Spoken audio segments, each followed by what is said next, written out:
It would be remiss of us. He's been in the news again this week. There's a lot of talk about Mike Tyson at the age of 58 fighting Jake Paul, 28. One of the great icons of heavyweight boxing, the youngest heavyweight champion of the world, of course, Mike Tyson. I don't know if he has to make a comeback, but he wants to make a comeback.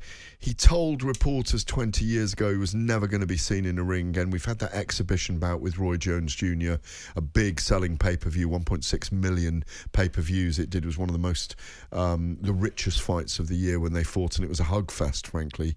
It wasn't a great fight.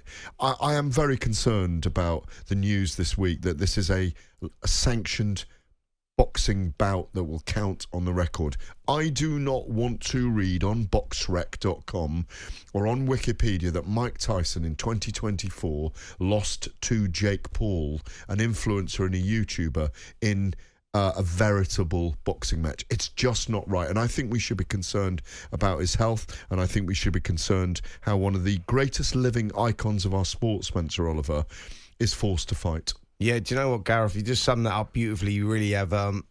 I echo everything you just said there. Like, my concerns are exactly the same.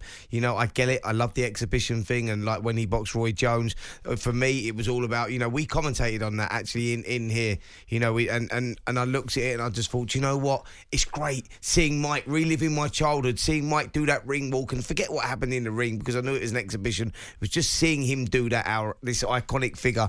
And you're right. When they've sanctioned this as a official contest, as a professional fight that will count on both men's records. That concerns me massively. Not only is he 58 years of age, you know, this guy is a boxing legend, but an icon. Exactly. An icon. One of the most transformative characters from our world in our lifetime. Yeah, and he'll be remembered for generations to come. And you go, the thought of him losing to Jake Paul, no disrespect to Jake Paul, or even getting hurt. Yeah, or even getting hurt.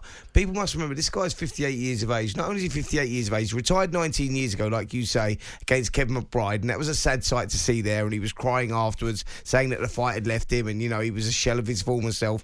Move on 19 years. The life that he's lived in those 19 years has not been a good one. His health's not been great. Now all of a sudden people are seeing 5, 10, 15-second clips of him on YouTube and on social media and going, wow, Mike's going to murder him. Mike's going to be way too much. I'm worried about Jake Paul. No, forget about that. I'm worried about Mike Tyson. The guy's not lived a healthy life. You know, his health was not great a couple of years ago, so I don't know how he's going to have this amazing turnaround. I'm sad that it's actually happening as a proper professional fight.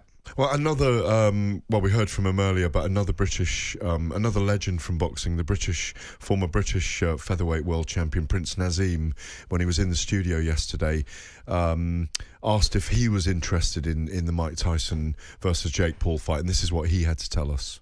I don't think it's about whether I'm a fan or whether I'm not. The way I'm going to answer this to you is that's just the way the circumstances are right now in boxing. This is... my sport's gone back. We haven't gone forward. It just seems to be that boxing has took a step back. And the viewing figures for MMA are crushing boxing figures. Why? Because they're explosive. There's knockouts and there's some crazy stuff happening. Now, we've sat back a little bit and there's not unbelievable fighters coming through, and it's so sad. I thought... after me stopping in 2002, there'll be loads of amazing talents. But there isn't. I can't see them. I'm looking for them. It's fascinating, isn't it? And he, as you say, Spence, he went his own way with his feelings about that. Before we finish tonight, we had a load of texts and questions coming in, by the way, and I want to ask you about this. There were some questions for John earlier as well. Why? Someone's saying, I don't have his name, but he's saying, why are you giving Tyson versus Paul airtime? Yes, we have to give it airtime, but their argument is it's a criminal act for him to be given a pro license at 58.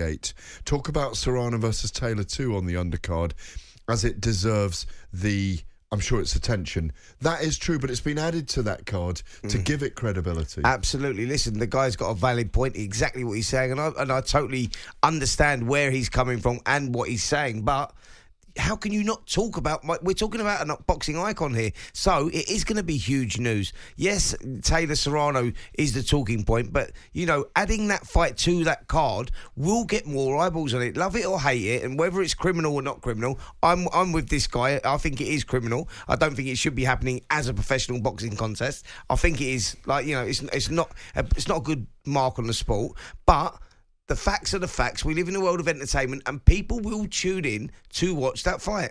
I've got another text message that came in. It's for you, Spencer. After everything that's happened this week with Ryan Garcia and failed tests, what are your thoughts on Jarrell Miller? Obviously, he's fighting on the August 3rd card against Andy Ruiz, being given another big payday on the LA card on August 3rd. Do you see it as a multiple-time drug cheat being rewarded for breaking the rule? Thoughts, please. Yeah, listen, I've made my thoughts clear.